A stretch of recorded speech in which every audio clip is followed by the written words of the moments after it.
Hi, friends. Papa Dale here.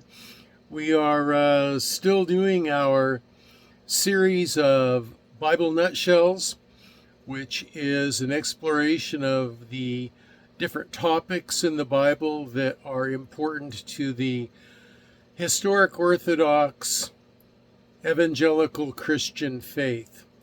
And purpose of this is so that people who have not had any formal training in theology could find out about the teachings of the Christian church and be edified thereby.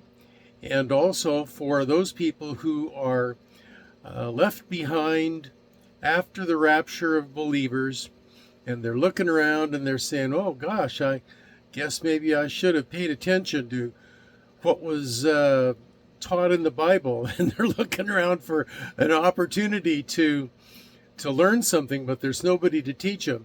Well, maybe the Holy Spirit would help them stumble on this video series, so we can pray for that. So today we are embarking on Bible nutshell number 33, the creation's goodness and corruption. God created the physical reality as perfectly good, but it became corrupt somehow. So we're going to talk about that. So Bible doctrine or Bible nutshell number 33, creation's goodness and corruption. In Genesis 1, God repeatedly affirmed that all of his creation was good, even very good, in Genesis 1:31. But how can that be with the abundance of evil and misery that exists? Evil, sin, entered into the physical realm when Adam, who is the federal head of the physical human race, chose to exercise his will contrary to the expressed will of God. This was a legal transgression that made Adam's progeny, all of us who were born through him, legally guilty for sin before God. Adam's sin also changed the biological purity of the human race. Prior to his disobedience, Adam was sinless, but his disobedience changed something within Adam. This act distorted Adam's nature, and this distortion was passed on to all succeeding generations of his offspring as well. So Adam is both the federal head and the natural head of the human race, and responsible for our being guilty, both legally and naturally. It also resulted in a curse being placed on creation. Evil exists in three ways: the supernatural, the evil rebellion of Satan and fallen angels; the natural, the evil of disease, droughts, earthquakes, etc.; and the moral, the evil of man against God and fellow man.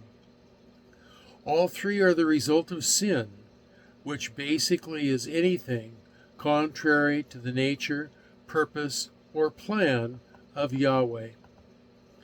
God's original creation became distorted, stained by sin. Now, this doesn't mean that there is no residual good in creation. It's just that it's no longer pristine.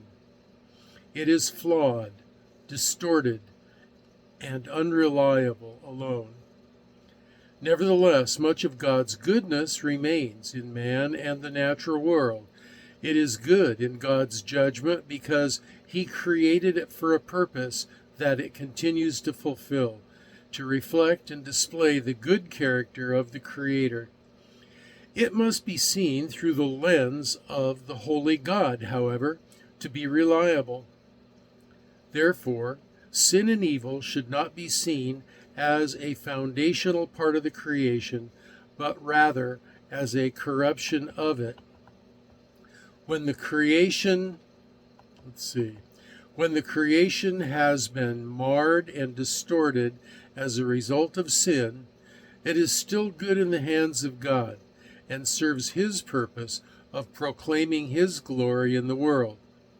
God's people should affirm and seek to preserve the goodness of God's creation.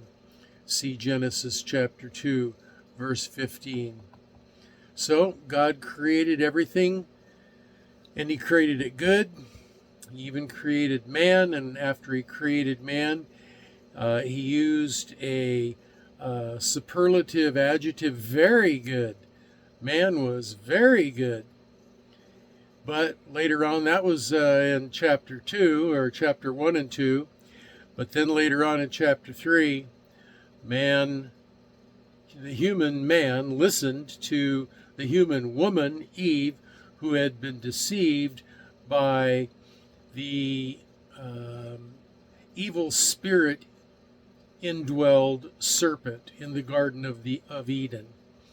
And they believed the evil rather than believing God, and they made a choice, they made a decision that their own judgment was superior to the judgment of God, that their own knowledge, their own wisdom, their own godness, as it were, was superior to the judgment, wisdom, and true God of Yahweh.